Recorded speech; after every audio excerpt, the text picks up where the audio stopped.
ஃபாக்ஸ்டேல் என்ற T2C skin care brand sixth sense ventures தலைமையிலான series B நிதியில் $30 மில்லியன் திரட்டியுள்ளது. மேலும் A91 பார்ட்னர்ஸ் மற்றும் யுனிலீவர் வென்சர்ஸ் போன்ற தற்போதைய முதலீட்டாளர்களும் இதில் பங்கேற்றுள்ளனர். தயாரிப்பு வழங்கலை விரிவுபடுத்துதல், பிராண்ட் இருப்பை வலுப்படுத்துதல் மற்றும் வாடிக்கையாளர் அனுபவத்தை மேம்படுத்துதல் உள்ளிட்டவற்றுக்கு இந்த நிதி பயன்படுத்தப்படும்.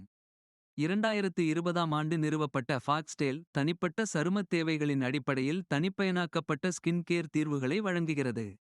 தொடங்கப்பட்டதிலிருந்து இது நிலையான வளர்ச்சியை கண்டுள்ளது. 100 விழுக்காடு மீண்டும் வாங்குபவர் விகிதம் மற்றும் ஆண்டுக்கு 3 மடங்கு வருவாய் வளர்ச்சி விகிதம் ஆகியவற்றை கொண்டுள்ளது. தயாரிப்பு வரம்பை அதிகரித்தல், அதன் தொழில்நுட்ப அடிப்படையிலான ஸ்கின் கேர் அல்காரிதத்தை மேம்படுத்துதல் மற்றும் எதிர்காலத்தில் மூலோபாய கையகப்படுத்தல்களை மேற்கொள்வதையும் இந்த நிறுவனம் திட்டமிட்டுள்ளது.